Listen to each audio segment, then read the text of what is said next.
Que o Deus Senhor les abençoe bendiga. hoje todos e todas os meus queridos irmãos, irmãs e todas as pessoas que estão assistindo o ensinamento hoje, no domingo, porque eu sei que tem muitas pessoas que ainda não vieram na igreja, mas que amam assistir e ouvir o ensinamento. Então, eu cumprimento todos vocês com muito carinho e desejo muitas bênçãos do nosso Senhor para todos vocês. Nós pedimos para o Senhor que Ele esteja conosco, que Ele nos ajude, que Ele nos ilumine, que o Senhor abra o nosso coração para que nós possamos nos dispor para Ele, abrir o nosso coração para Ele, e que o Senhor também derrame muitas bênçãos espirituais e materiais em todos e todas os que invocam o nome do Senhor e confiam nele e esperam nele. É melhor confiar no nosso Deus, é melhor confiar no Senhor do que confiar no homem. É o que o nosso Deus nos ensinou e nos ensina nas suas escrituras, nos Salmos, em Isaías e em outros profetas. Ele disse: melhor é confiar em Deus do que no homem. Por quê? Porque o homem, ele mostra muitos caminhos para chegar na felicidade. E eles ensinam caminhos de salvação, caminhos onde as pessoas podem achar paz e riquezas. Existem muitas teorias, é o que o homem faz, ele tenta conduzir os outros, as outras pessoas. Quando eu falo da palavra homem, eu estou falando no idioma espanhol. Eu peço desculpas para as pessoas que falam outros idiomas, porque no idioma espanhol, a palavra homem significa homens e mulheres. No espanhol, nós não precisamos falar homens e mulheres, só falamos homem. Então, quando nós falamos, por exemplo, Deus fez o homem, em espanhol, nós entendemos que Deus fez Adão e Eva. Então, às vezes, sai muito de mim a palavra homem e me criticam. Falam, por que você sempre fala do homem, você não inclui a mulher, por que você não fala melhor dos seres humanos? E eu agradeço as correções. Só que no idioma espanhol é a forma como nós costumamos falar. O homem que confia. E na Bíblia também tem a tradução escrita que diz, maldito o varão que confia no homem. Mas aqui não significa que não fala das mulheres. Ele fala sim das mulheres. São os homens e as mulheres que confiam nos outros homens e nas outras mulheres.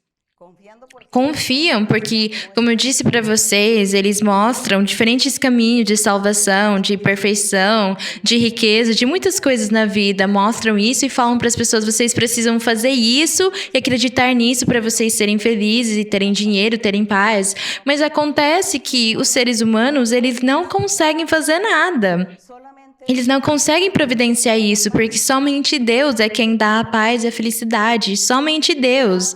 Nada consegue dar paz e felicidade para as pessoas se não for de Deus. Deus é o único. Então nós pregamos um Deus poderoso, um Deus vivo, um Deus que existe, um Deus que resolve os problemas de todos, de todas as pessoas, de todas as raças, de todos os seres, de todas as nações e povos e governos. É Deus quem consegue estender a mão dele e ajudar as pessoas. E também castigá-las se for necessário, porque essa é a vontade do Senhor. Por causa disso, nós aqui pregamos um Deus só e nós não oferecemos soluções. Nós não conseguimos oferecer soluções para ninguém porque nós não temos o poder disso. Nós somos seres humanos que não conseguimos. Mas Deus, sim, Ele é poderoso. E como nós estamos vivendo experiências com um Deus todo-poderoso... Desculpa, irmão, por favor, você poderia abrir a porta porque tem pessoas que gostariam de entrar? Então, nós aqui estamos pregando um Deus vivo e de poder, um Deus que realmente Ele dá a felicidade e a paz para todos os seres humanos do mundo. A glória e a honra seja para o nosso Deus hoje e eu cumprimento vocês todos com muito carinho e os irmãos que estão aqui comigo hoje.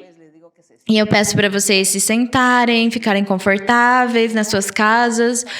E vamos cantar ao nosso Deus o hino que nós costumamos cantar para Ele. Eu também fico alegre porque eu conto para vocês, irmãos, nos Estados Unidos, já nessa quinta-feira, se abriram as igrejas para realizar os cultos. Para realizar os cultos que tinha antes, normais. O que eu entendi é que as pessoas elas precisam se inscrever com os seus pregadores, especialmente nas igrejas grandes, para que não haja aglomeração, mas os irmãos possam se revezar para ir na igreja. Então, aqui nos Estados Unidos, os irmãos precisam se comunicar com os seus pregadores e eles vão instruir vocês.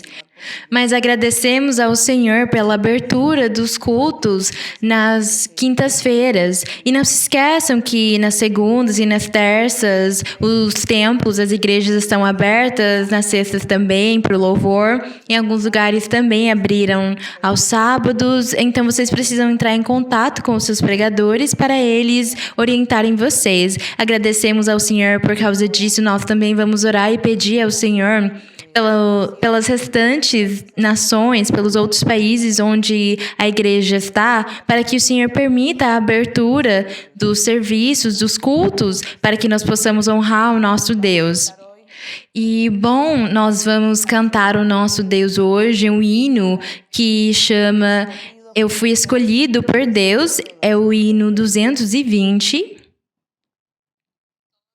E cada um de nós, todos, consideramos que fomos escolhidos pelo Senhor. Agradecemos ao Senhor porque é um privilégio muito grande, é um privilégio.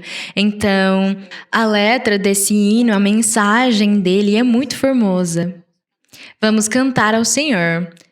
O hino 220 nos seus hinários. Eu fui escolhido por Deus. Escogido fui de Dios en el amado. En lugares celestiales su bendición me dio. Antes de la creación el plan fue hecho por su santa voluntad. Escondido en Cristo estoy, nadie me apartará, y las fuerzas de este mundo no me podrán dañar. Vivo y ando en esta vida con seguridad, porque me escogió mi Dios. Tengo un sello que el Espíritu me ha dado. Cuando mi confianza puse solo en mi Salvador, prenda que el Señor me dio de vida eterna. Escogido fui de Dios. Escondido en Cristo estoy, nadie me apartará, y las fuerzas de este mundo no me podrán dañar. Vivo y ando en esta vida con seguridad, porque me escogió mi Dios. Me escogió para alabanza de su gloria, y sentóme en las alturas con Cristo mi Señor. Grande fue la admiración al ver su gracia, cuando me escogió mi Dios. Escondido en Cristo estoy, nadie me apartará, y las fuerzas de este mundo no me podrán dañar. Vivo y ando en esta vida con seguridad, porque me escogió mi Dios. Bendito e louvado seja o nome do Senhor. Agradecemos ao nosso Deus pela sua misericórdia e pelo seu amor, pela sua palavra. pelo privilégio tão grande que Ele nos deu de ter nos escolhido. O Senhor diz na sua palavra: muitos são chamados, muitos serão chamados, mas poucos os escolhidos. E nós consideramos que somos os escolhidos do Senhor. Pelo menos essa é a nossa esperança e é a confiança que nós temos colocado nele, de nós conseguirmos chegar até o final, até o fim dessa fase, dessa etapa, e com a ajuda dele vamos conseguir. Mas também tendo um coração disposto, aberto para ele, tendo um coração que ame ele, que honre ele, tendo um coração que realmente pense e acredite que Deus está no primeiro lugar na sua vida, que Ele é o primeiro e que depois vem todas as outras coisas da vida, do mundo. Então a honra seja para o nosso Deus. E hoje eu conto para vocês que vamos analisar 1 de Coríntios, porque em 1 de Coríntios, aqui nos livros dos Coríntios, o apóstolo Paulo ele ensinou ao respeito dos dons espirituais. Os dons espirituais são o fundamento, são as colunas, as bases da igreja. É o fundamento que Deus deixou para que nós, os crentes, possamos seguir o caminho de Deus, o caminho verdadeiro dele. Os dons espirituais são aquelas grandes maravilhas, aqueles presentes do Senhor que Ele deu para todos aqueles que seguem Ele e acreditam no nome dEle, para os seus seguidores, e é o sinal. Os dons são aquele penhor que o Senhor deixou para os seus seguidores. E dessa forma, então, neste momento, nós vamos abrir a Bíblia em 1 de Coríntios, no capítulo 1. Não sei porquê, mas agora nós vamos ler a Bíblia por capítulos, 1, 2, 3, eles seguidos, não mais por temas, por assuntos, como nós fizemos no ano passado. Também é muito lindo quando nós falamos de assuntos específicos, mas tem vezes que nos capítulos tem alguns versos meio que soltos, que as pessoas falam que não entendem, que não conseguem compreender. Então, por causa desses versos meio soltos, que nós não conseguimos encaixar nos assuntos, quando nós damos o ensinamento ao respeito de assuntos específicos, nós não conseguimos adicionar esses aí. E eles ficam meio que soltos, então as pessoas falam para mim, eu nunca entendi esse verso. Então, eu penso que também é importante ler por capítulos, mesmo que existem muitos assuntos, porque realmente, lendo os capítulos, vai de um assunto para o outro, sai desse e fala do outro, mas do mesmo jeito nós conseguimos nos deleitar. E eu me sinto muito feliz no Senhor quando eu saio de um assunto e eu entro no outro, depois volto para o começo, porque essa é a grandeza do nosso Deus. Ele quer nos ensinar tantas coisas. E eu penso que quando o Senhor Jesus se reuniu na antiguidade, faz mais de 2000 anos, quando ele esteve no meio das pessoas, da humanidade, ele ensinou e diz na Bíblia que ele abria as escrituras e ele ficava lendo e ensinava para as pessoas segundo aquilo que ele estava lendo. E ele dizia, hoje está se cumprindo isso aqui. E ele ensinou para eles e era tão formoso porque ele em qualquer lugar, ele lia para eles. E era a felicidade dele.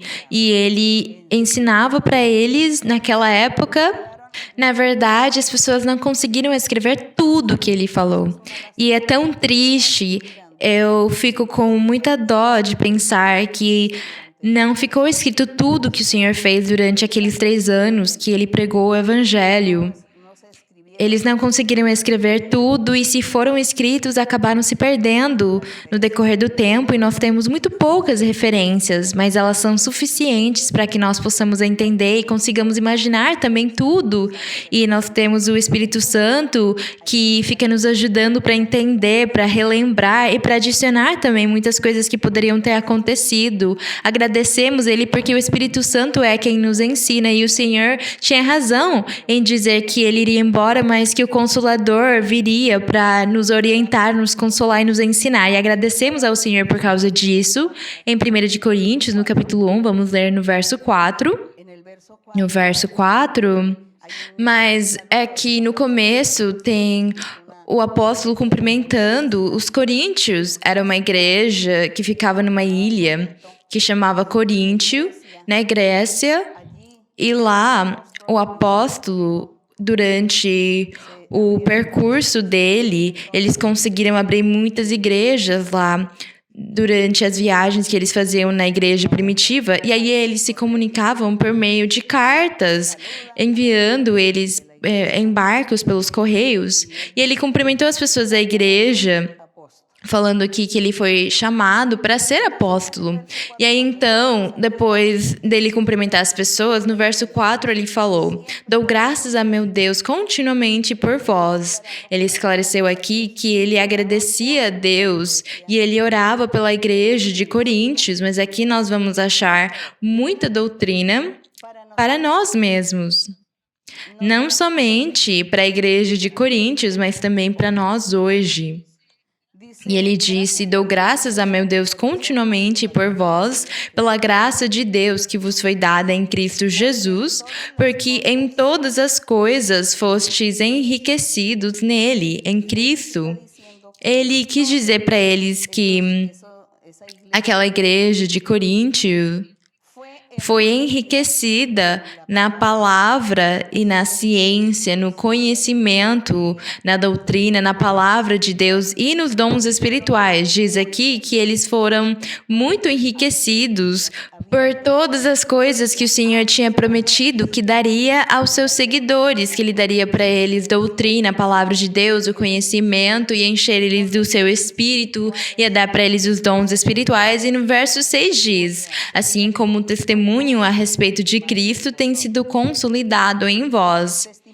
O testemunho a respeito de Cristo era tudo o que ele tinha feito enquanto ele esteve na terra, enquanto Deus agiu feito ser humano.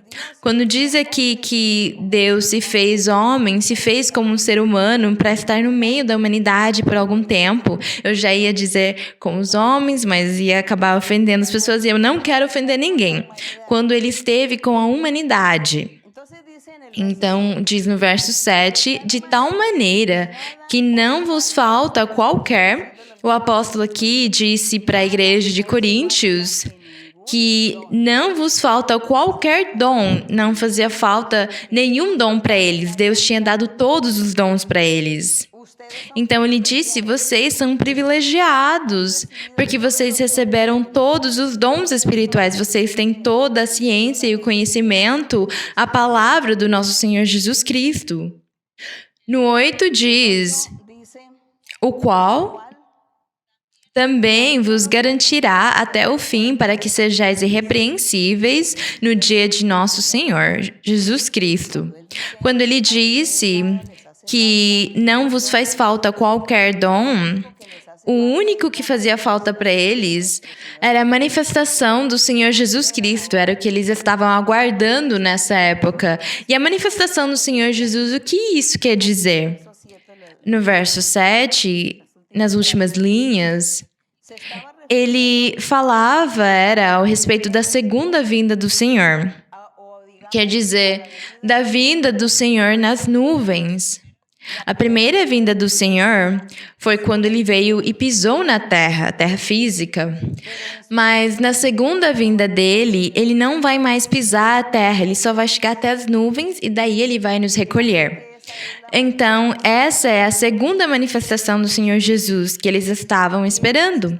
E ele disse aqui para a igreja que eles já tinham todos os dons, já tinham o conhecimento, tinham a ciência de Deus. Então, o único que eles estavam aguardando era a manifestação dele, quer dizer que o Senhor viesse recolhê-los nas nuvens.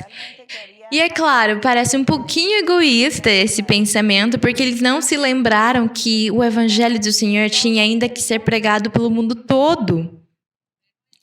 Mas eles, como eles já tinham tudo, eles falavam: Senhor, nós já temos tudo, agora queremos te ver nas nuvens, queremos subir contigo. 8. O Senhor Jesus também vos garantirá até o fim, para que sejais irrepreensíveis no dia de nosso Senhor Jesus Cristo. Naquele dia, quando o Senhor vier nas nuvens, recolher os seus crentes, ou o seu povo, ou recolher o seu Israel espiritual, o seu Israel, a sua Jerusalém espiritual, aquela Sião espiritual. Quando o Senhor vier recolher todas essas pessoas, a igreja feita por pessoas de muitas nações, diz aqui o Senhor que eles precisam ser irrepreensíveis, quer dizer, eles têm que viver uma vida santa e reta perante Deus. Porque naquele dia só vão subir ao Senhor as pessoas que estiverem em santidade, aqueles que estiverem vivendo na santidade. Do mesmo jeito que o Senhor disse: sede santos, porque eu sou santo. O meu povo precisa ser um povo santo, sem pecado. E eles são as pessoas que subirão nas nuvens com Deus. É disso que fala o verso 7 e 8. E no 9 diz: fiel é Deus, pelo qual fostes chamados à comunhão com seu Filho Jesus Cristo, nosso Senhor. Aqui no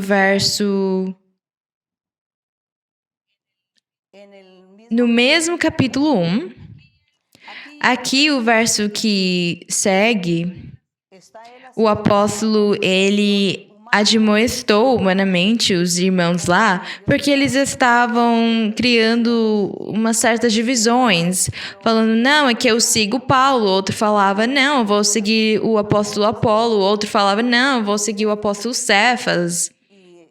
E eles tinham algumas divisões entre eles, algumas preferências entre os apóstolos que eles gostavam mais. Então, eles contaram isso para Paulo.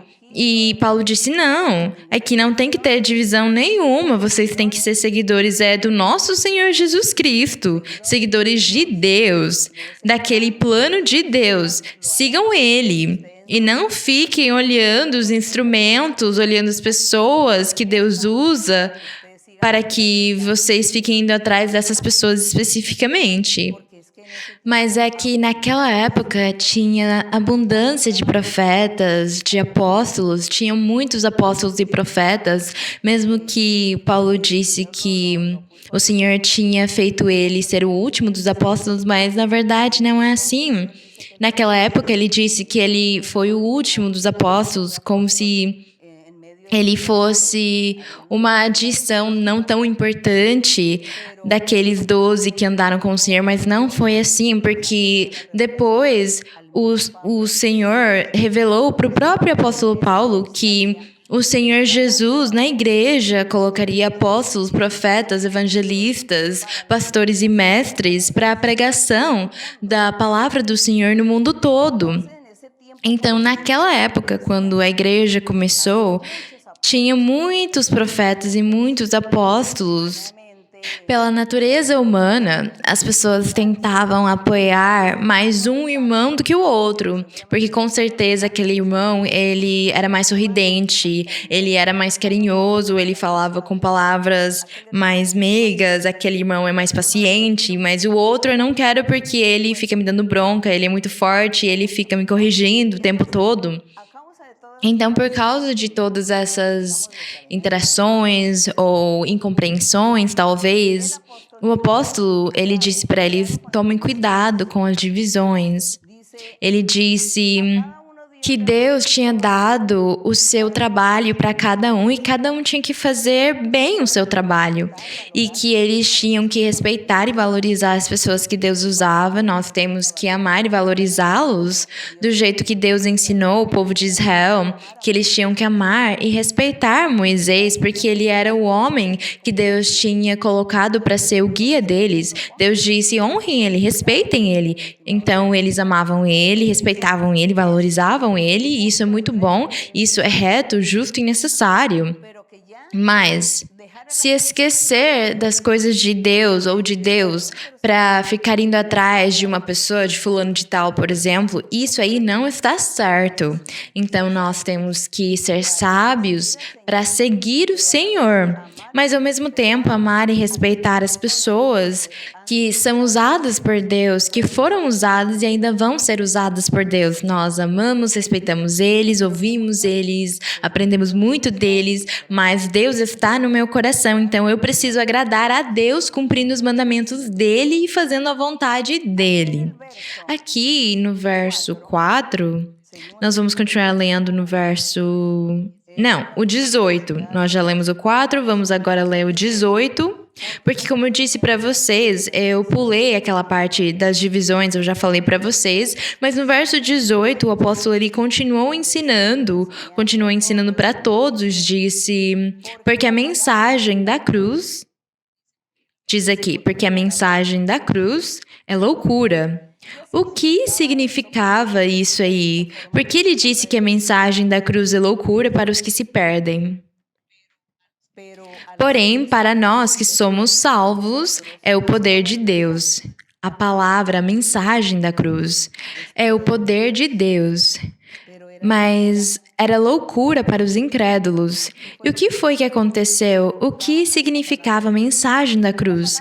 A mensagem da cruz aqui abrangia o evangelho completo do Senhor Jesus Cristo, quando o Senhor disse: todos os que creiam que Jesus Cristo é o Filho de Deus e que Jesus Cristo é Deus e que Cristo foi o enviado, o Messias, todas as pessoas que acreditarem nisso serão salvos.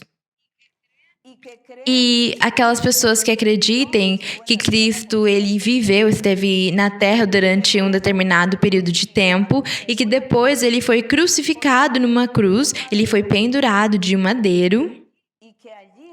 E lá, com o sangue que ele derramou simbolicamente, foram limpos todos aqueles que acreditaram nele, que acreditam nele e ainda vão acreditar nele, simbolicamente.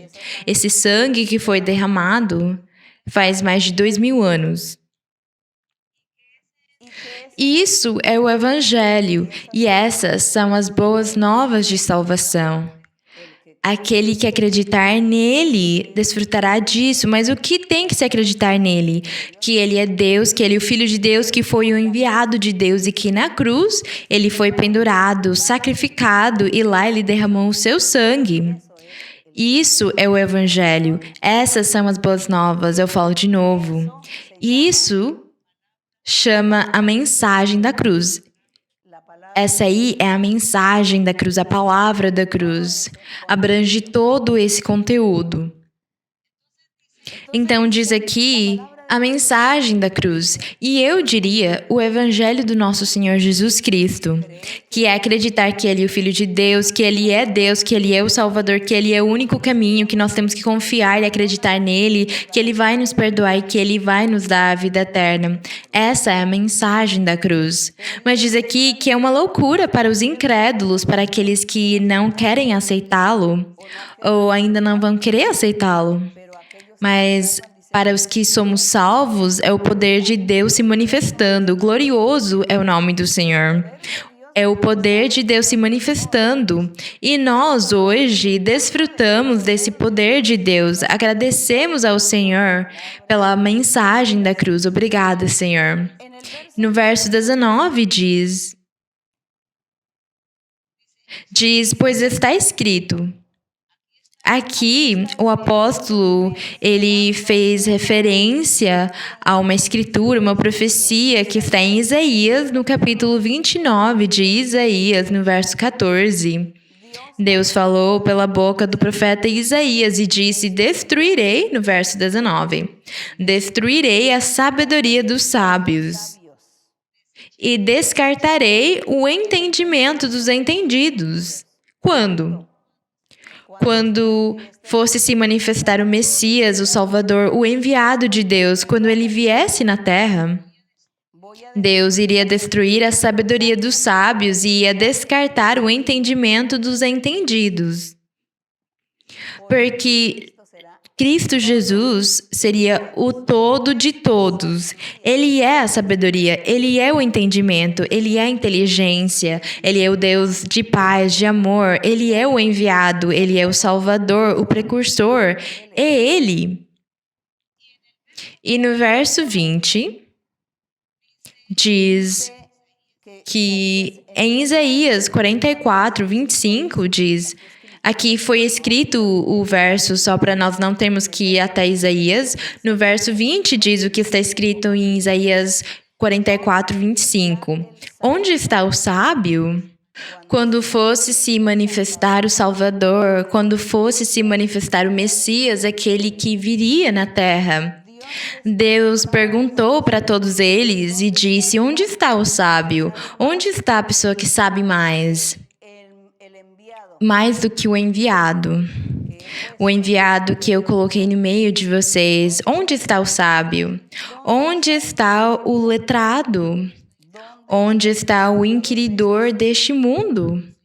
Diz aqui: não converteu Deus a sabedoria do mundo em ignorância? Quando ele fez isso? Quando o Messias veio e ele esteve na terra pregando a palavra da cruz, a mensagem da cruz, pregando o evangelho, as boas novas de salvação, a nova aliança.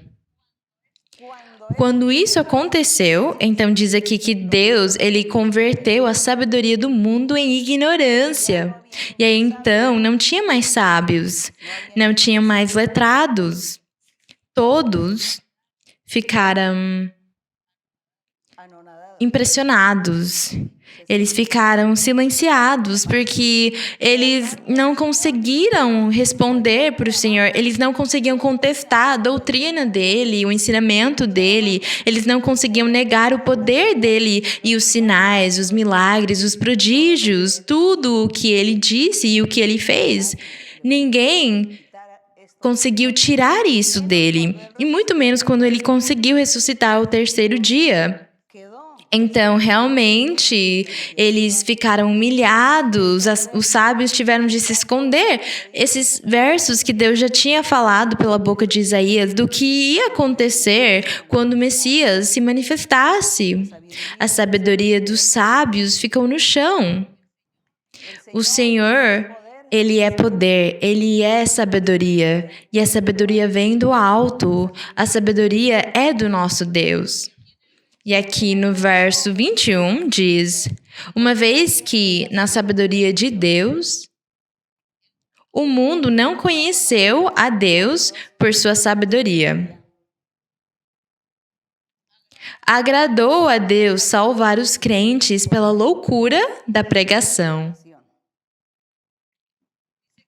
Aqui diz que Deus, Ele colocou sabedoria em muitas pessoas. Houveram muitos sábios, muitos entendidos, muitos letrados, muitos estudiosos das Escrituras. Eles se tornaram doutores na palavra de Deus. Mas essa sabedoria, com essa sabedoria, ninguém conseguiu conhecer a Deus. É o que diz aqui no verso 21.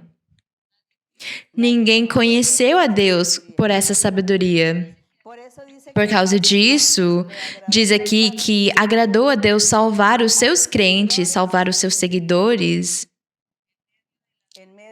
pela loucura da pregação. Qual foi a pregação? É o evangelho verdadeiro de Jesus Cristo. E esse evangelho abrange os dons espirituais, a mudança na vida das pessoas, a transformação, o homem e a mulher que conseguem nascer de novo diante de Deus e se tornam novos e têm um coração transformado, pessoas que não pecam mais porque existe uma transformação nas suas vidas que vem pela obra do Espírito do Senhor, aquela regeneração, aquela mudança de vida, aquele nascimento de novo. Essa é a pregação que fala aqui. E esse é o único caminho que nos leva para a vida eterna. Essa vida, essa fonte de água que alimenta a alma, que é Cristo Jesus. Essa era a pregação que fala aqui. Essa foi a pregação dos primeiros pregadores, os apóstolos, os profetas, os evangelistas. E depois, sucessivamente, o Espírito Santo, ele tinha que continuar trabalhando e ele tem trabalhado. Mesmo que houveram épocas nas quais a palavra do Senhor ficou mais quieta, ficou dormida, mas o Senhor, ele sempre está nos corações de alguns, para que a sua palavra continue fazendo o seu efeito, para que o Espírito do Senhor possa continuar trabalhando neles, nesses corações, para que eles continuem pregando até o fim, até quando ele vier nas nuvens. Essa é a loucura da pregação. Essa é a loucura da pregação que Deus permitiu para salvar os seus crentes. Porque essa sabedoria que Deus tinha dado para os humanos acabou não servindo, porque não salvou ninguém. O verso 22. Visto que os judeus pedem sinais e os gregos buscam sabedoria. Nós temos que levar em consideração aqueles que estudaram e gostam de estudar bastante a história dos cristãos, não é? Há histórias extensas, muito lindas. Para aqueles que gostam de estudar bastante, vocês vão saber que houveram muitas escolas filosóficas na época do Evangelho, quando começou a loucura da pregação do Evangelho do Senhor. Naquela época existiam muitas escolas filosóficas, existiam muitos filósofos, muitos pensamentos sociais no mundo. Então, diz aqui que naquela época esse era o fenômeno que o apóstolo Lei conseguia observar. Ele disse, dos judeus, dos seus irmãos, porque ele chamava eles dos seus irmãos, eles pediam sinais. Eles falavam, me dá um sinal. Me prova que Cristo, aquele que você está pregando, é a verdade. Você tem que provar para mim isso. Então, eles pediam sinais. Como hoje também, talvez as pessoas elas pedem sinais. As pessoas hoje podem falar, me dá um sinal para saber que aquilo que você está pregando da sua igreja é verdade. Tem tantas igrejas e tantas denominações, tantas pessoas que se chamam de cristãos, tantas pessoas que falam que leem a Bíblia. Então me dá um sinal. Com certeza as pessoas também pedem sinais hoje. Mas nós, sem precisarmos dar sinais para ninguém, porque pedir sinais, na verdade, é uma ofensa contra Deus. Nós, na verdade, temos que convidar as pessoas e falar para elas, hoje nós vivemos experiências vivas com Deus.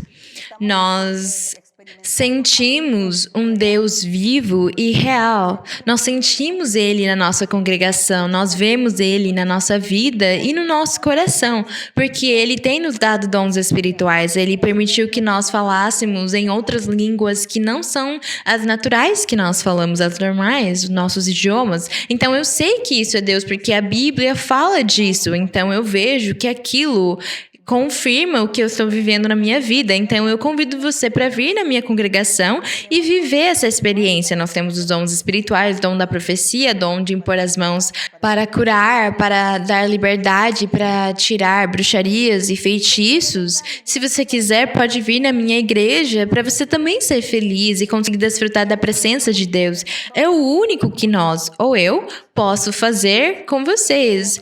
Em momento nenhum, nós falamos para as pessoas, vem porque eu vou provar sim. Não. Só falamos, vem porque eu quero que você seja feliz do jeito que eu sou feliz. Então, vem. Mas nós não estamos oferecendo sinais para eles, porque, como eu disse para vocês, isso aí é ofender ao nosso Deus, é tentar a Deus. Então, por causa disso, Paulo, ele se sentiu um pouco mal, incomodado, quando ele disse: os judeus pedem sinais e os gregos buscam mais sabedoria, porque eles tinham as suas escolas, eles eram doutores de filosofia. De tanto que eles sabiam e conheciam, estudavam as estrelas, o sol, a lua, os planetas, eles estudavam tantas coisas e tantos conceitos criados sobre o homem e a mulher, os seres humanos, estudando o cérebro, a cabeça, o raciocínio, estudando sobre tudo que tem a ver com os seres humanos. Então, eles estudavam tudo e buscavam razões para tudo, o fundamento, o porquê de tudo e para quê. Mas na verdade é tão simples. Nós vivemos por Deus e para Deus. Ele é o poderoso e Ele nos deu a vida. Diz na Bíblia que os seres humanos somos como as flores do campo. Vocês percebem que não precisamos de tanta filosofia para entender? Ele diz que os seres humanos somos como as flores do campo. De manhã ela nasce, cresce, se abre, está linda, mas de tarde ela já murcha, fica seca, porque o sol queima ela. E os seres humanos somos iguais. Então, tanto estudar, tanto queimar o cérebro estudando e criando essas coisas. Deus vem primeiro, e é melhor agradar e buscar a Deus e não encher a cabeça de tantas coisas. Vocês sabem como as pessoas na minha terra, no meu país, falam? Eles falam: você tem a cabeça cheia de baratas. É isso, as pessoas se enchem a cabeça de baratas e depois não sabem nem onde eles estão, nem o que vão fazer com a sua vida. Então nós, ao invés disso, vamos nos limpar, vamos amar a Deus, vamos ouvir a loucura da pregação, que é o Evangelho do Senhor. Não vamos pedir tantos sinais, tantas comprovações.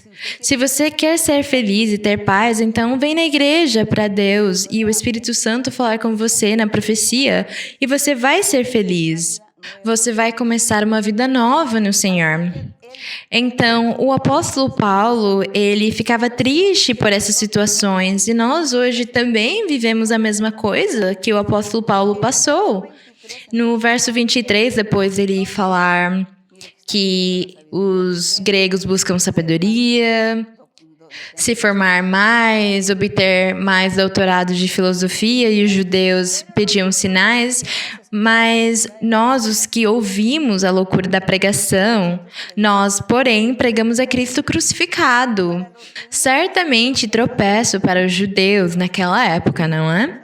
Naquela época era um tropeço e loucura para os gentios. Os gentios são todas as nações que não fazem parte do povo de Israel. Todas as restantes das nações chamavam gentios.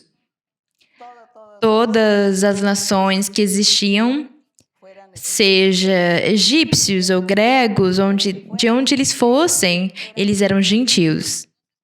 Então, por causa disso, diz que para os judeus o Senhor Jesus era um tropeço. E para os gentios era uma loucura, porque como eles estavam acostumados com a sua filosofia, com as suas teorias, achando as ações do porquê e para quê, no verso 24 diz: mas para aqueles que são chamados, aqueles que foram escolhidos de Deus. Prestem atenção, irmãos, no verso 24.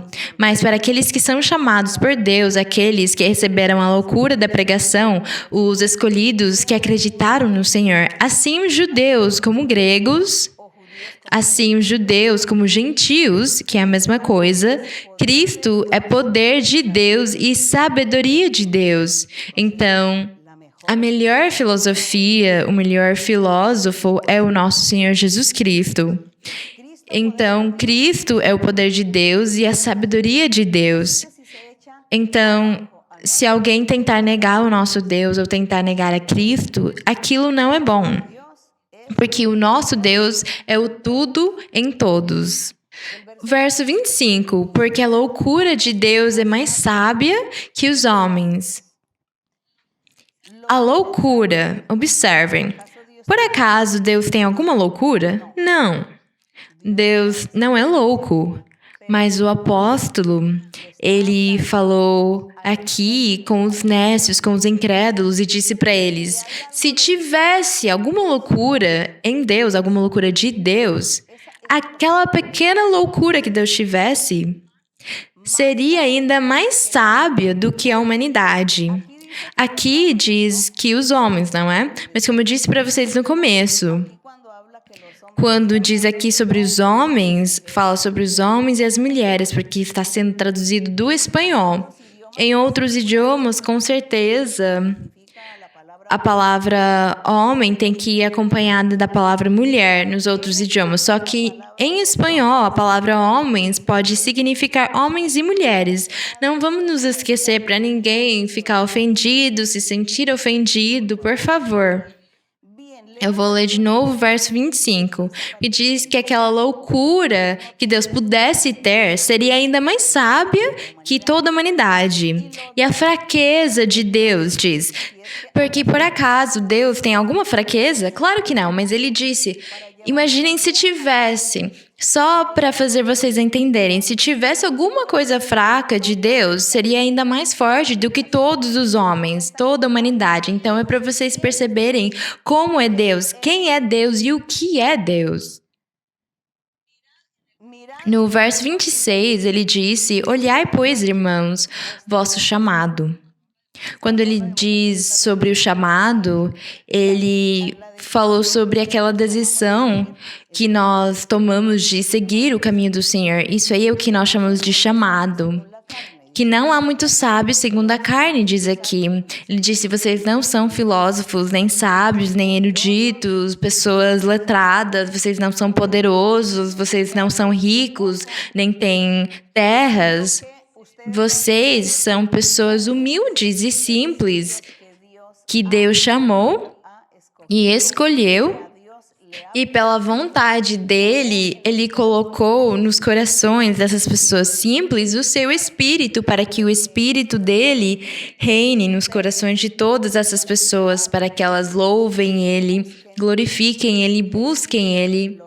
E aqui diz, mas Deus escolheu os nécios do mundo, quer dizer, os poucos, os simples, os humildes, os que têm coração humildes e simples, foram eles quem Deus escolheu para envergonhar os grandes sábios, os entendidos, os grandes do mundo, eu diria, os grandes científicos que negam a Deus. Eu adicionaria também. E Deus escolheu as coisas fracas do mundo. As coisas fracas significa que essas pessoas não tinham autoridade perante o governo. Perante o governo da cidade, do país onde eles moram. São fracos porque eles não têm autoridade, eles não podem dar a sua opinião, não podem falar gosto, não gosto. Eles só têm que tolerar, suportar, se submeter. Eles não conseguem falar com ninguém ou não conseguem ser ouvidos por ninguém porque eles não são pessoas importantes. Então, elas acabam sendo fracas. Aqui não está falando de fraqueza física da saúde, por exemplo. Aqui ele fala sobre a autoridade, a capacidade que a pessoa poderia ter num povo, numa cidade, de falar com as pessoas como o que as pessoas chamam em alguns lugares de referenciais. Então, a pessoa conhece alguém, essa pessoa pode falar com o presidente da República, por exemplo. Ele pode porque ele conhece tal pessoa, então aquela pessoa está em tal cargo, mas eu não posso, por exemplo, falar com o presidente da República. Então, eu sou fraca. Mas como o outro consegue falar com o presidente da República pela sua posição, pelo seu trabalho, pelo que ele faz, então ele não é fraco nesse aspecto, nesse assunto. Então é para vocês entenderem o que a palavra fraqueza ou mais fracos quer dizer aqui não é de doença, mas é de não conseguir ter poder para falar. Durante o tempo que o Senhor Jesus esteve na terra, ele agiu como esse homem fraco. Vieram cobrar impostos dele, por exemplo, e o Senhor disse para os apóstolos, fiquem tranquilos. Eu não precisaria pagar impostos, mas eu não posso me enfrentar contra as autoridades, não posso falar nada, porque a lei é assim, as leis são dessa forma, então eu preciso pagar impostos. Fazer o quê? Eu sou fraco diante disso porque eu não tenho influência, eu não posso entrar lá no palácio onde mora o presidente ou o governante, eu não posso fazer nada. Então ele disse para os apóstolos: nós não vamos brigar, não vamos discutir por causa dessas coisas. Vão lá pescar e vocês vão achar o dinheiro do imposto na barriga de um peixe. E foi o que o Senhor fez na sua sabedoria. Ele era fraco nesse sentido. Quando vieram os soldados romanos persegui-lo e pegá-lo, o Senhor teve que se submeter. Por quê? Porque ele era fraco, porque ele não tinha um cargo, ele não tinha autoridade para falar: não, vocês não podem me prender porque eu sou o chefe dos chefes, eu sou o chefe da guarda, por exemplo. Ele não tinha autoridade, ele era fraco, ele era humano nesse momento, porque ele agiu feito um ser humano para conseguir mostrar para os humanos que realmente dava para conseguir, que depois de sermos fracos, Deus nos dá o poder, a fortaleza, Ele nos dá a autoridade, Deus dá muitas coisas e coloca a pessoa no alto. Como o Senhor agiu feito um ser humano no meio dessa fraqueza, Deus se glorificou e colocou ele no alto, fez ele ficar por cima das outras pessoas. Então, bendito seja o nome do Senhor. Então, irmãos, como eu disse para vocês no começo, tem uns versos soltinhos que vocês falam para mim, eu não entendo esse verso, então aqui nós estamos indo aos poucos analisando, mas não estamos só analisando esses versos, mas é para tudo isso chegar no nosso coração e nos fazer mudar para o bem, para que nós amemos e louvemos ao nosso Deus, para que nos convirtamos a Ele e para que paremos de pecar. Temos que parar de pecar. E nós estamos no verso, vocês poderiam me lembrar? O 28 diz: e Deus escolheu as coisas vis deste mundo e as menosprezadas, quer dizer, os crentes, e as que não são, para anular as que são, a fim de que ninguém se glorie em sua presença. Bem, ninguém poderia se vangloriar na presença do Senhor. Quem faria essas coisas? Contudo, se alguém tentasse, se alguém tivesse orgulho, pensando: mas é que eu tinha tantos doutorados e eu fui professor das melhores universidades e então aqui tudo que eu sou, na verdade, eu obtive pelo meu conhecimento, pela minha sabedoria, pela minha capacidade. Para ninguém se vangloriar da sua própria inteligência, dos seus estudos, da sua sabedoria, aqui diz: não, foi pela misericórdia de Deus, porque Ele é o misericordioso e o poderoso.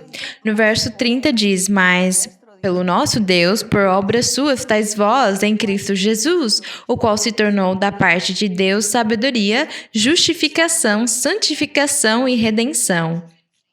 Então, o Senhor, o que Ele dá para os seus crentes, o que o Senhor dá para as pessoas que seguem Ele?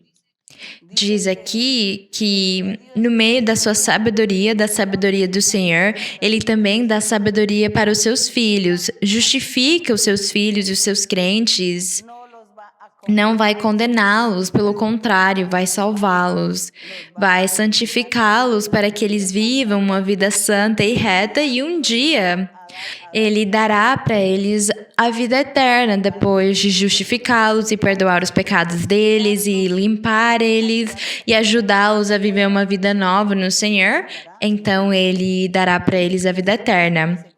Porque diz, para que, como está escrito em Jeremias, no capítulo 9, 4, diz: o que se gloria, glorie-se no Senhor. Somente, e não nos seus estudos, na sua sabedoria, no seu conhecimento, na sua filosofia, etc.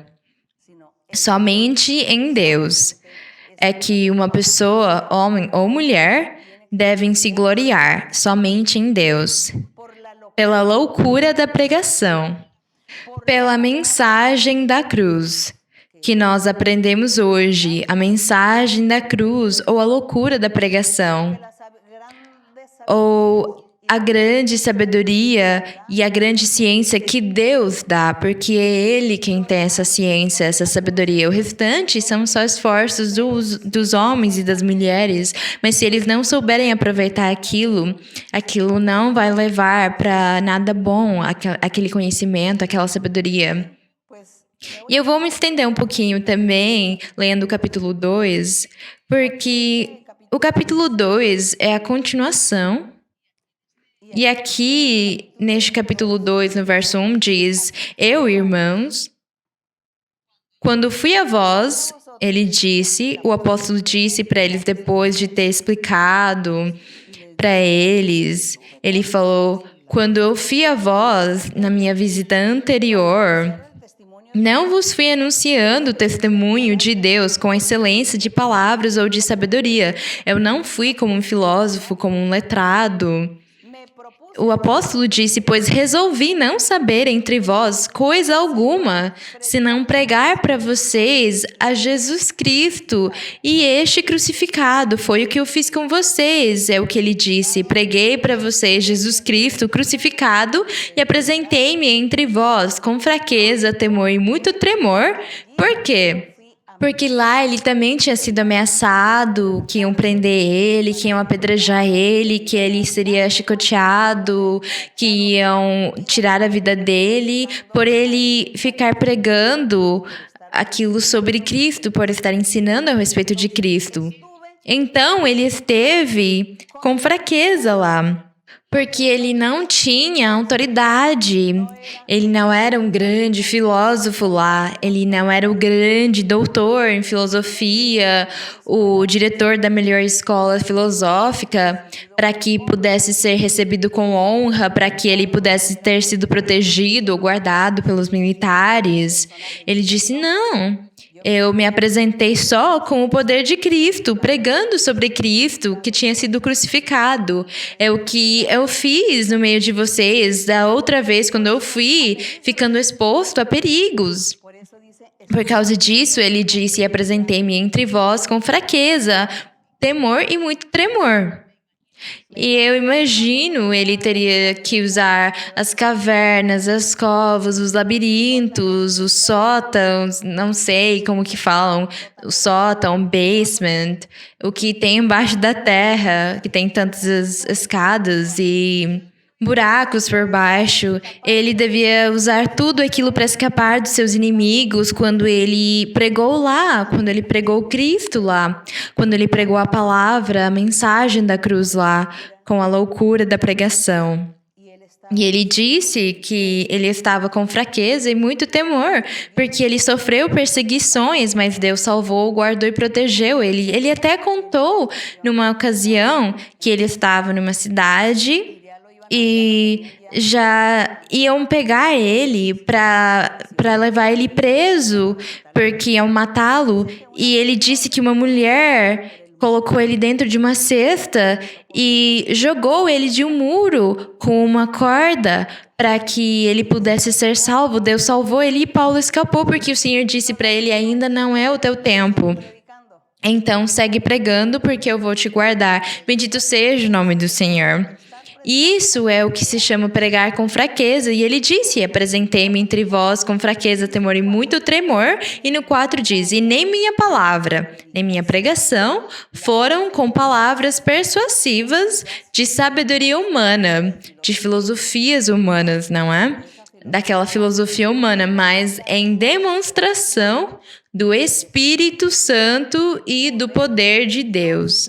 Bendito seja o Senhor.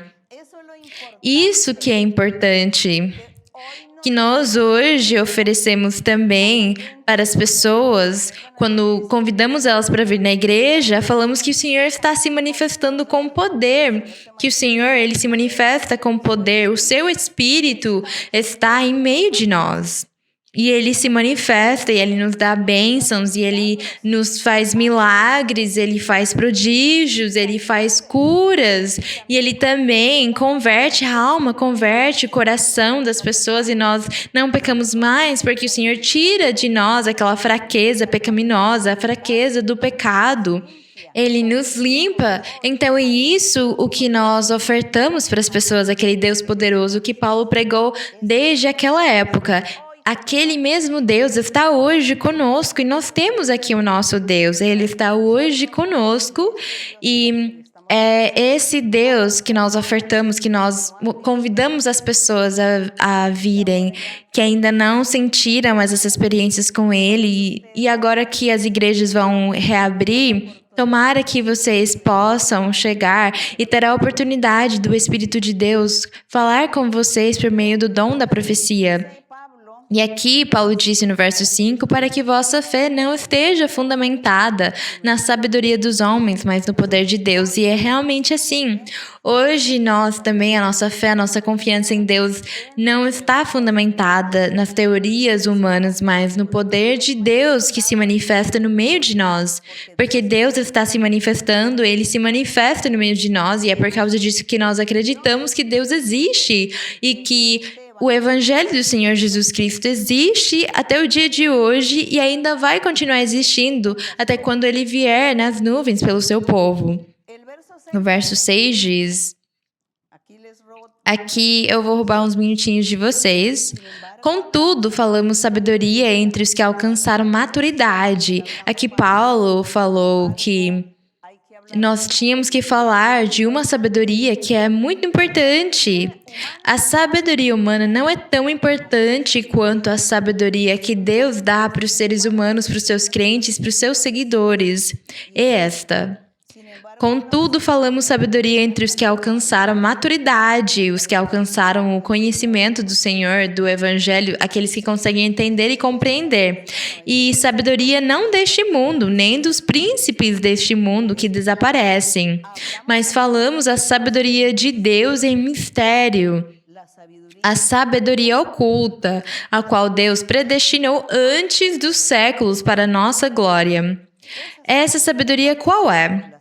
A sabedoria é o mesmo Senhor Jesus Cristo, o Salvador, o Messias que veio pregar e que depois subiu aos céus e enviou o Espírito Santo, e nós temos o Espírito Santo conosco. Ele nos faz sábios e entendidos. Então hoje nós também estamos desfrutando dessa sabedoria oculta, dessa sabedoria em mistério, a sabedoria de Deus que está no Espírito do Senhor. E Deus nos dá o Espírito Santo para que nós possamos também ter esses conhecimentos e consigamos entender e compreender os seus caminhos e a sua palavra, para nós conseguirmos controlar o nosso corpo e frear o pecado e fazer a vontade do Senhor. É essa sabedoria de hoje, a sabedoria em mistério, a sabedoria oculta. E diz a qual, no 8, a sabedoria a qual nenhum dos príncipes deste mundo conheceu, porque se os seres incrédulos que aborreceram não aceitaram a Deus e ao Senhor, se a tivessem conhecido, diz aqui, não teriam crucificado o Senhor da glória, eles nunca teriam crucificado o Senhor Jesus, porque eles não tinham essa sabedoria. No verso 9 diz, porém, como está escrito em Isaías 64:4, como está escrito, as coisas que o olho não viu, nem ouvido ouviu, nem subiram ao coração do homem, de nenhum ser humano, são as que Deus tem preparado para os que o amam. E o que foi que Deus preparou para os que o amam? Conhecimento, sabedoria, inteligência, mudança nas suas vidas, poder de Deus, respaldo de Deus nas pessoas. Tudo isso é o que Deus preparou para os que o amam, para os que o seguem. É o que ele falou por meio do profeta Isaías. E no verso 10 diz, mas Deus nos revelou por meio do Espírito. O que ele revelou para nós? coisas que o homem, que os seres humanos não viram, nem ouviram, nem estiveram nos seus corações, todos esses mistérios escondidos de Deus. O conhecimento, a doutrina, o plano de salvação dele. Conhecer os caminhos de Deus, como eles são e por onde começa o caminho, o que nós temos que fazer nesse caminho e onde vamos chegar. Todo esse conhecimento, essa doutrina, o Senhor revelou para nós por meio do Espírito Santo e continuará nos revelando ainda mais. E diz aqui que Ele nunca revelou para nenhum deles, para os sábios da humanidade, nunca revelou para eles essa sabedoria oculta, aquela sabedoria misteriosa que Deus tinha guardada para os seus escolhidos. Nós seremos os únicos privilegiados, todos aqueles que acreditam nele, buscam o Senhor e se convertem ao Senhor. Teremos o privilégio de desfrutar dessa sabedoria oculta, dessa sabedoria misteriosa, de saber e conhecer o que nenhum olho viu, nem ouvido ouviu, nem estudaram e ninguém ensinou para eles. Porque vai ser Deus mesmo conosco por meio do seu Espírito Santo, nos ensinando tudo, nos dando o conhecimento necessário sobre tudo. Então diz, mas Deus nos revelou a nós, os crentes, por meio do Espírito Santo, porque o Espírito Santo tudo esquadrinha, tudo analisa, mesmo as profundezas de Deus. Então diz aqui que o Espírito Santo, ele analisa aquilo que é profundo de Deus e mostra para nós. Porque qual dos homens, no 11, sabe as coisas do homem, senão o Espírito do homem que nele está? Diz aqui que da mesma forma que o nosso espírito conhece o que há dentro de nós, porque cada um de nós sabemos, eu sei o que há no meu coração, eu sei o que há nos meus pensamentos. Então eu sei e eu decido por mim mesma, eu vou ou venho, eu faço ou não faço. O meu espírito conhece as coisas que acontecem comigo. Então diz aqui que ninguém, porque o Espírito tudo esquadrinha mesmo as profundezas de Deus, porque qual dos homens ou dos seres humanos sabe as coisas dos seres humanos, senão o Espírito dele, do homem ou da mulher, que nele está? É o que sabe e conhece, cada um se conhece. Eu me conheço, eu sei como eu sou quem eu sou e eu me conheço. É isso que diz aqui. Diz, assim também ninguém conhece as coisas de Deus. Ninguém conheceu as coisas de Deus, senão o Espírito de Deus. O Espírito de Deus é quem conhece todas as coisas de Deus e esquadrinha as coisas de Deus. E aí, então, ele mostra para nós muitas coisas misteriosas, as coisas que Deus tem, dos planos que Ele tem conosco. Nem todo, é claro. Nós vamos conhecer de Deus, mas uma parte sim. Por causa disso, diz na Bíblia, em parte conhecemos e em parte profetizamos. O verso 12. E nós não temos recebido o Espírito do mundo, mas o Espírito que provém de Deus para que saibamos o que Deus nos tem dado gratuitamente. Como nós recebemos o Espírito de Deus, nós sabemos o caminho, sabemos para onde nós estamos indo, sabemos por que estamos aqui, em pé, firmes no Senhor, e sabemos até onde nós vamos chegar, para onde nós estamos indo, porque o Espírito de Deus revelou para nós, porque Ele conhece as coisas de Deus, Ele conta para nós, Ele revela aquilo que Deus quer para nós. Bendito seja o nome do Senhor. É como quando o Espírito Santo fala a uma pessoa, não se preocupe porque eu vou te abençoar, vou multiplicar os teus bens, vou te dar muita paz e felicidade. O Espírito Santo fala isso porque ele ouviu do Pai e ele mostra para a pessoa esses planos de Deus. O Espírito de Deus mostra para a pessoa. E no verso 12 diz que não recebemos o Espírito do mundo, mas o Espírito que provém de Deus, para que saibamos o que Deus nos tem dado gratuitamente, coisas que também falamos não com palavras ensinadas com sabedoria humana, mas com as que o Espírito ensina, acomodando coisas espirituais com as espirituais. Então diz que aos seus apóstolos, profetas, evangelistas e mestres, Deus ensina e fala para eles como é que eles têm que ensinar o caminho, como é que eles têm que ensinar para as pessoas. Porque o Espírito Santo é o promotor, é quem dá tudo, quem ensina, quem corrige, porque ele é o único quem pode esquadrinhar e ele é o único que conhece a Deus. Então, ele nos mostra o que nós temos que fazer, o que não temos que fazer. Ele ensina para nós como que nós temos que agir na nossa vida normal. Bendito seja o nome do Senhor. É o que o Espírito de Deus faz, é isso. E ele nos dá a sabedoria em mistério e a sabedoria que é do nosso Deus. O 14. Mas o homem natural, diz aqui, mas o homem natural. Quem é o homem natural? O homem natural são as pessoas que ainda não se converteram ao Senhor, aqueles que ainda não acreditaram no Senhor, o que nós chamaríamos hoje de inconversos.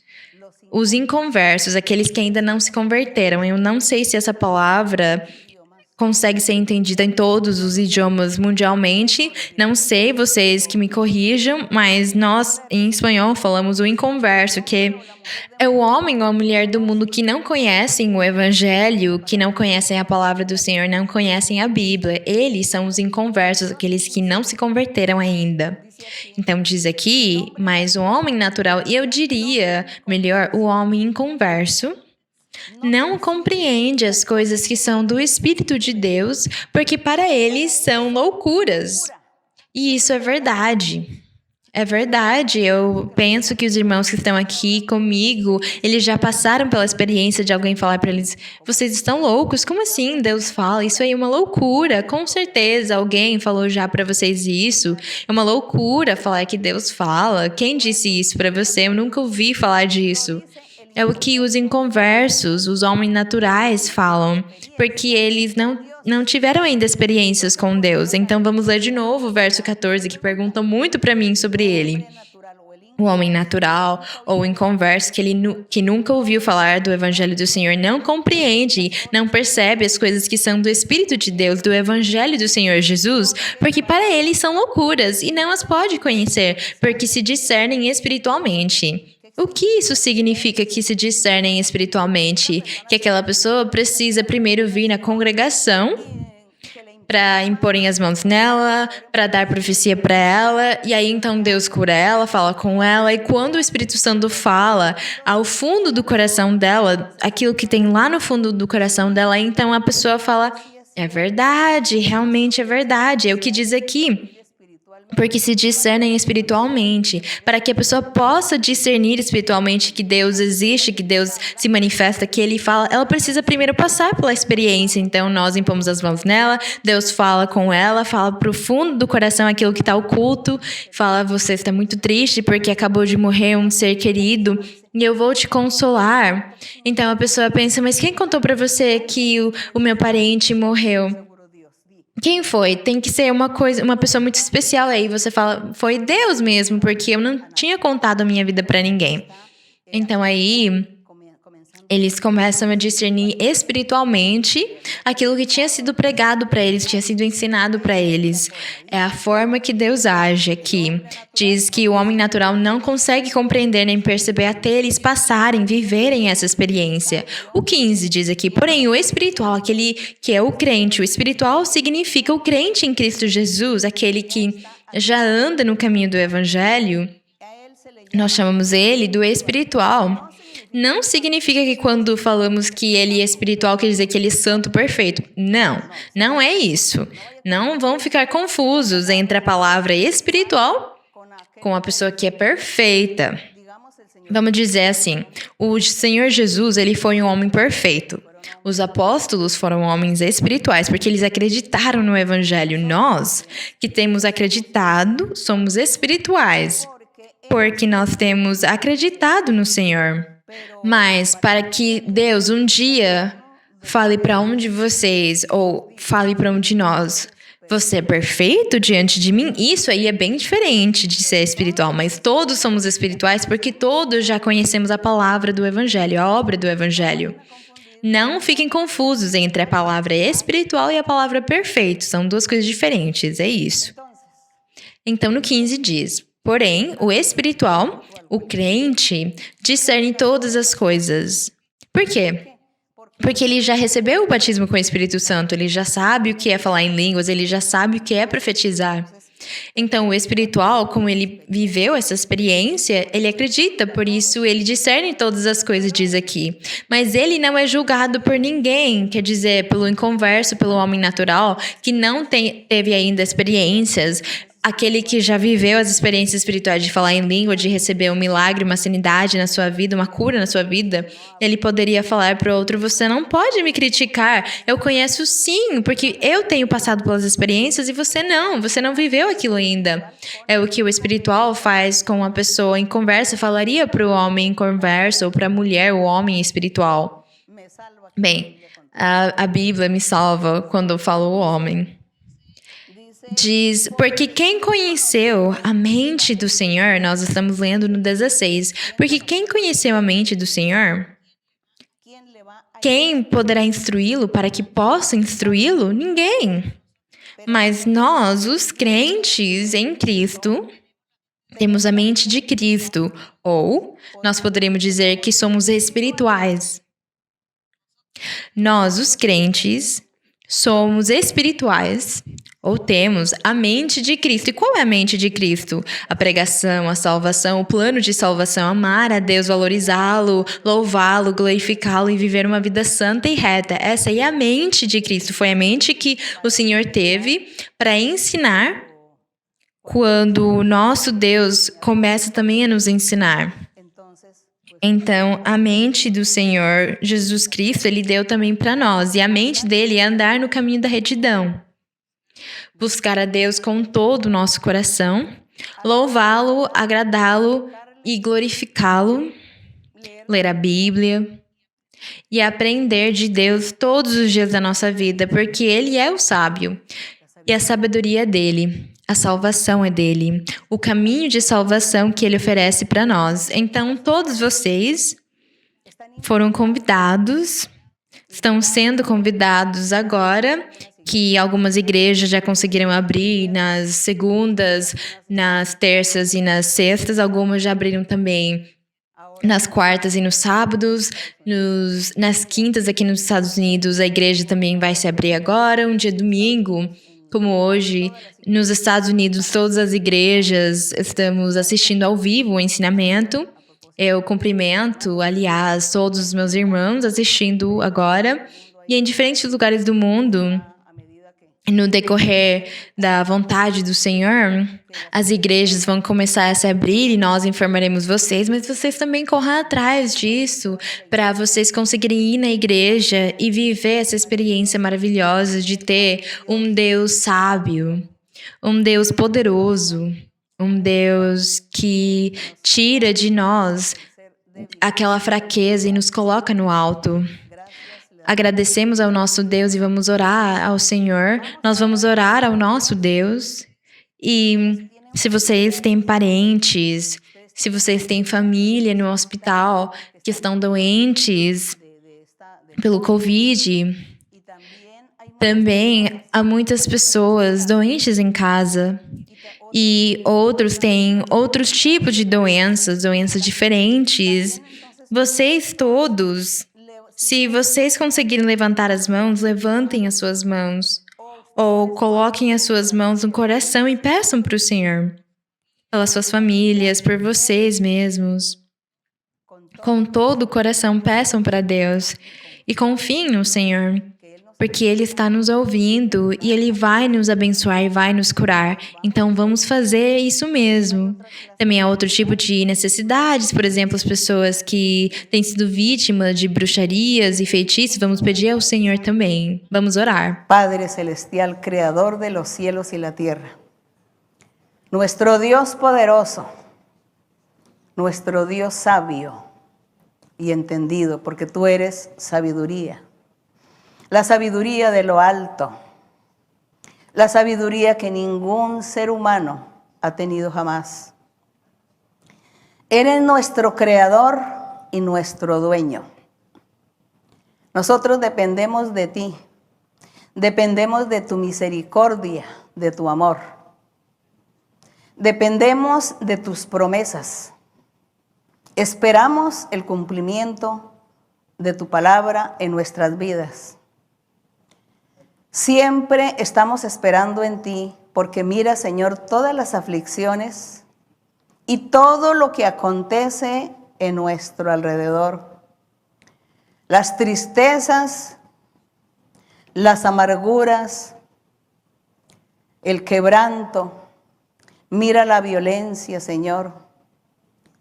Mira a los seres cuando se quitan la vida los unos con los otros. Mira, Señor, toda esta crisis, todo esto que acontece, el caos. Y nosotros estamos aquí delante de tu presencia, pidiéndote que tengas misericordia de todos aquellos que sufren, de todos aquellos que claman, que buscan alivio para su dolor, para su tormento. Señor, escucha, tiende tu mano poderosa y ten misericordia.